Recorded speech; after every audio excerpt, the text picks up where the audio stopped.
Welcome to Matt Summer TV. And of course, hindi natin palalampasin ang mag-react kay Philip na Moving Closer from the Cafe. So, this is actually parang,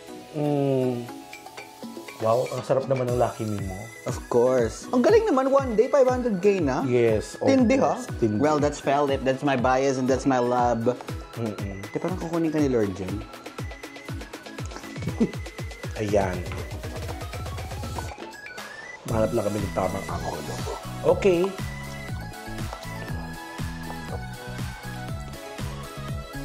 So we're going to listen to, this is our first listen. Of course, we watched naman na yung parang Philip sessions before. And dun sa Wish Bus. Pero I think this will be a different rendition. And sabi nga, na-manifest natin ulit na kunin talaga siya na close up. I don't know, curious ako dun sa From the Cafe. Yeah. So, meron bang From the Salon? Well, of course, there are some OPM classics at saka syempre parang there are some OPM classics that we love. Although this is an advert from an ad from a commercial. Ito talaga yung isa sa mga tumatak. Yes. Na commercial before. And if I'm not mistaken, this is originally performed by Never the Strangers. So it became a well-loved OPM song sa atin. Kahit coming siya talaga, basically from a commercial. Alam mo, hindi na to ma-appreciate ng mga bata ngayon, pero yung commercial noon was part of the entertainment. Yeah, parang, binibilang mo nga kung ilang commercial bago yung susunod na ano, di ba? Gap. Yung gap niya. Actually, Matt, this song is so iconic that it means something that they entrusted this to Ken. Yeah. Na parang they know yung market ni Ken. Kasi of course, hindi tayo magpapakatanga dito. You get an artist because you know that they have a market. You know that they can reach people. Aside from the talent. From the talent, yung value nila. And of course, napaka-high value ni Ken. Napaka-strong ng support ng mga CCUs, ng mga F-stands. So, thank you. Close up. Sana po, kami din. Charot lang! Bawin na! And oo nga, parang kailangan namin ng PR kailangan package. natin ng close up. Yeah. Ng totoo. Pero alam mo, I'm not gonna joke mo. I think Ken has one of the most elusive and a beautiful smile there is sa Philippine showbiz. Kasi pag napangiti mo ang isang Ken Suson, parang It says something. Parang parang nanalo ka na sa loto. So, nanalo na ba ako sa loto kasi napangiti ko na siya noon? Hindi, showbiz lang siya sa'yo. Pak. Okay, go. Let's listen. Uy! Pogi naman nun. Grabe na Morano skin! Ang ganda ng buhok niya. Brush up siya pero hindi sobrang brush up. Basta parang gets niyo ba? Kaya From the Cafe. Kasi Don Bell. Ay, Donnie! Ken pala ako. So, siya si Bell. Eliminate. Charot lang, hoy. Charot lang.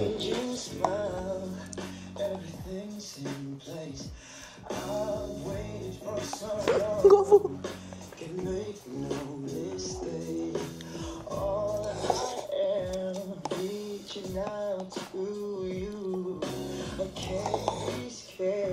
I'm being nahihirapan ako mag-focus pero I wanted to focus dun sa voice ni Ken na sobrang soulful ng pagkaka-deliver but controlled. Yeah. Yung, I don't know if it's the proper term, but it's a very moody type of singing. May certain mood na ini-evoke pero at the same time, very controlled. You know what? I think the word you're looking for would be soulful. Na sobrang daming emotions na yung binibitawan. Kasi it's rare for an artist to have that soul. Kumaga kaya nga, di ba, minsan sinasabi natin, the soulful. Kaya it becomes a description. Kasi sometimes, singers are just singers. People just have good voices, but it takes an artist to have that soul in their voice that can actually relate to a lot of people, that they're sending a direct message to you. I think yun yung meron na boses si Ken. Saka at the same time, very unique yung voice. It's nothing like Wala talagang ganon. Si Philip lang ang may ganong boses. And then, may saz, may finesse, yung pagkaka-enunciate niya nung lyrics. Diba? Pero the very good thing about this is staying true to the tune of Moving Closer. And close up kasi talaga to. So, the iconicness, yung pag-deliver, down. Ang gwapo pa niya dito, oh. Taos ang ilong! Gwapo rin ni Donnie. Maganda pala si Bel Mariano, no? I never looked at her and this close.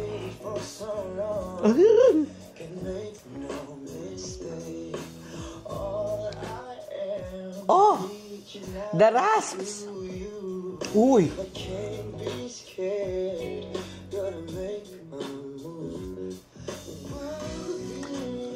Ay!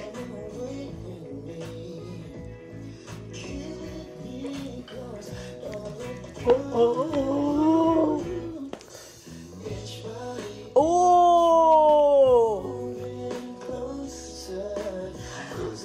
Grabe yung hagod ng boses ni Ken.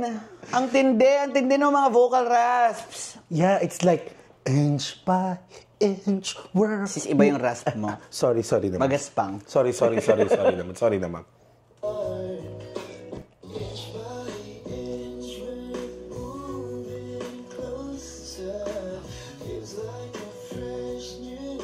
Ah. May bago dun sa lyrics. Napaka-combo naman ng tredya dito. Alam mo, natapunan na. Ito nadulas ba? I love Don Bell, pero parang, if I were the manager of the cafe, I will fire that girl. Charot lang. Parang ipa-fire ko siya na, nabuhusan mo yung customer natin. Ngayon nadulas ka? Oo.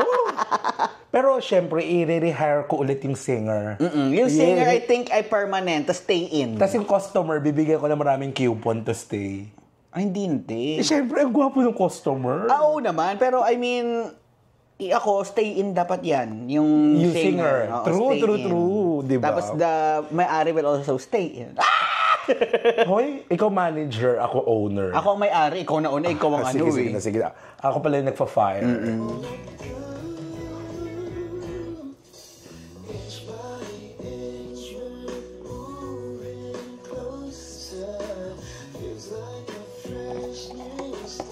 Fresh new start.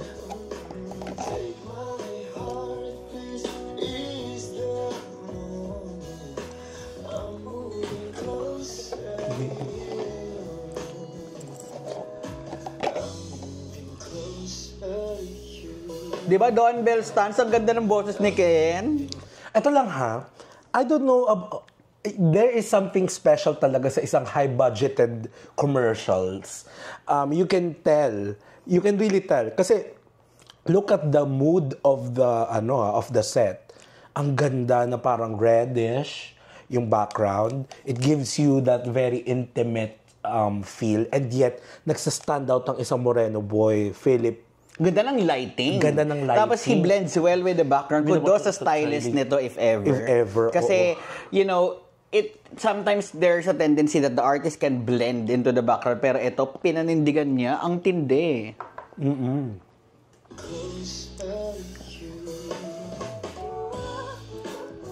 Huy, may ano doon, may kulot.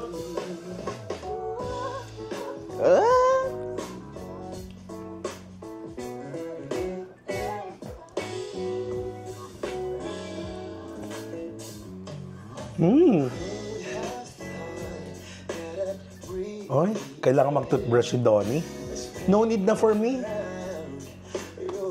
Dirty ha.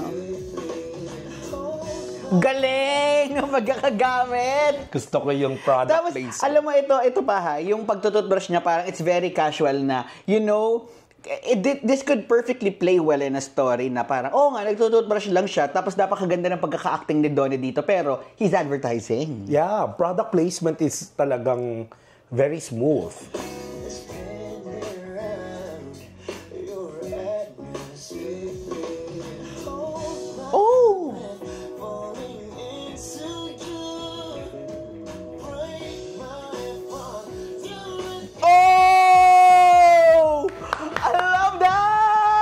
Okay, baka magising yung mga kapitbahay. Pero we need to repeat that. David Licauco? Bakit naman pati dito naabot si David Licauco? Oo nga, parang may anggulong ganon. Who's calling? Ate Bane. Later.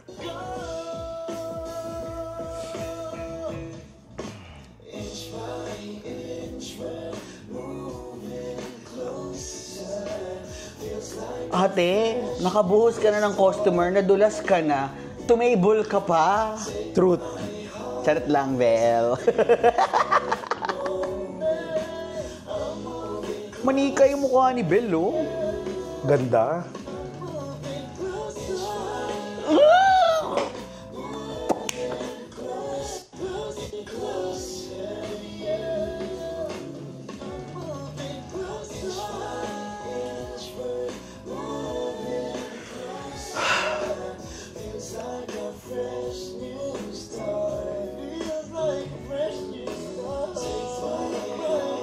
It's so soulful without being OA. Yeah. Head voice! Head voice ba yung falsetto? Oh. Galing. Nag-blend yung scene sa boses ni Ken. Galing. Nabigyan ng story ni Ken dito. Binuhay niya yung story. Don Bell is already good in acting, pero binuhay niya lalo yung storya. Ken made this very premium. Eh? Mars, I met someone. I'll let you know later. Tawagin kita ulit. This is a series. Oh my God! Moving closer from the lounge. From the lounge naman. This is from the cafe. And then next naman is from the lounge. We will be seeing more Ken. Oh, I'm so excited! Barda I just naman. cannot it! Pero yun, Ako ang gusto ko lang is that very sensual. Very sensual yung voice ni Ken. And of course, may sultry and smooth delivery. Now, very obvious din yung R&B elements there. It's very present. And what I like about this is that sometimes if you're having a soulful delivery, there's a chance na hindi maging control yung pagkakaawit mo. Kasi sa isang buong kanta, pag pinakinggan mo ng buo, sandali, parang kung saan nakarating yung boses niya. True. But this one, with the proper expressive control, ang galing ng pagkaka-deliver ni Philip. there was so much emotions flowing through the scenes, flowing through his voice. But what's commendable is his way of ability to modulate kung ano yung dapat na emotion. Kasi yes, I understand R&B songs can become so over the top. But Ken has this magic wherein you feel so much, pero yung boses niya was just doing this. It's a very controlled manner. So yeah, I agree. And of course, if si Philip talaga, parang there's a twist to it na siya lang ang makakagawa. Very slow down, and yet, very vibey. Yung very moody yung atmosphere to the point na parang you're into the cafe kung saan nagpo-perform siya. So, there's this kind of magic na parang nagawa ni Philip sa pagkakaawit. And of course, kudos din dun kay Don Bell. Actually, I appreciate nga dito kay Ken is yung proper placement niya ng mga rasps and yung mga, I don't know if falsetto or head voices, I don't have the ear for music. Pero he placed them perfectly so well na actually yung start niya was very controlled, and then he gave it all nung mga dulo. He was placing rasps and these different voices to, you know, yun yung mahalaga kasi sa isang song eh. While you can feel na dapat pataas siya, since verses yan and there are chorus and then there's what you call the bridge, there should be peaks and valleys. Yes. He was able to give all of that and perfectly sync the scenes into his song. Parang ano, yung parang, now let's go on to the parang production ng music. All I can say, it's well done. Well done. Budgeted. Oo, parang very glossy, parang mamahalin. Pero, and then very slick and yet very sophisticated. Yeah. So congratulations close up. Congratulations, Philip, and congratulations, Don Bell. Love you, Philip. Oo. And kung sino man yung gumawa ng arrangement na yun, if it's collaboration with Philip, congratulations also to you. True. Kasi parang, although this is a classic, of course, lalo na yung pagmahal na mahal mo na, you expect na hindi masyadong... Ma-justify pa rin na kailangan siyang i-redo ng another artist. And this, parang pagkakagawa ni Philip is hindi lang na-justify. It really signified na kung bakit siya yung pinili. He gave the actual impact dun sa kanta na needed and then some. Para naging modern, para tuloy siyang naging modern instant classic. Well, actually, the situation calls for it. The modern set, the modern pair, the modern voice, and the modern singer. So it's all perfect. So ito na lang lastly, gusto kong sabihin sa mga brands. You need to get Philip in your commercials. You need to get him kasi nakakayaman, let's say may budget dito. Nakakaalta. Parang there's this feel talaga na parang very sophisticated tong ad na ito. So, I'm so looking forward for the Barda, David Licauco and Barbie. True. And of course, Philip from the Lounge naman. True. Ayun lang. Aabangan natin kung anong flavor naman ang ibibigay ni Philip dito because Philip as an artist is very... Hi. Anyway, so I guess that's it for our Moving Closer from the Cafe reaction video. Thank you very much for supporting us. You can check out the description box below on how you can support us more. Again, I'm your Sugar Spice and sometimes Spice. My name is Blake. And this is Matt. Thank you so much. Bye.